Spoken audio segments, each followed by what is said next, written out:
Hello everyone, welcome back to my YouTube channel. In today's video, we are going to solve very famous LeetCode question number 1523, which is called odd number n in interval range. So this is very simple mathematical based problem statement in where we need the count of odd number between two given integer numbers. So let's get started. The problem statement says we are giving two known negative integer number low and high. Return the count of odd number between low and high. So let's take an example.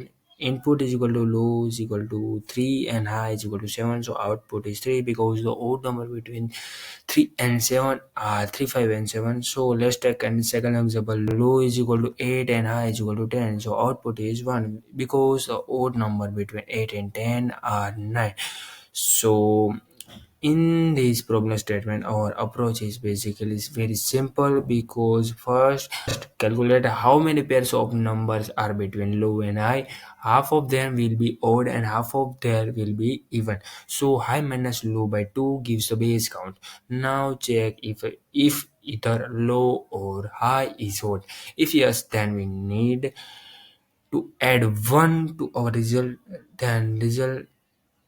Then we return the final count. So let's write the code. Basically, first we declare a variable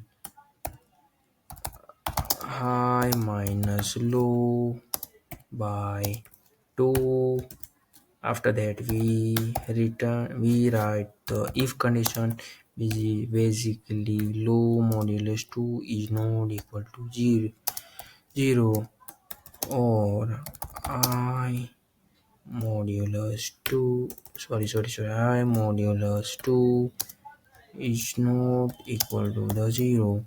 So we return count plus after that we return count. So run the code. As you can see, every test case is passed and our code is successfully run. So basically inside the code we first compute high minus low by 2, which gives the number of odd number in between. If the low and high is odd, then we add 1 because the range includes one extra odd number. Finally return the count. The time complexity, which is order of 1 because it's just arithmetic, and space complexity of is also order of 1. So that's it for the video. Thank you for watching this video and please like, share and subscribe to my channel. Bye bye, take care.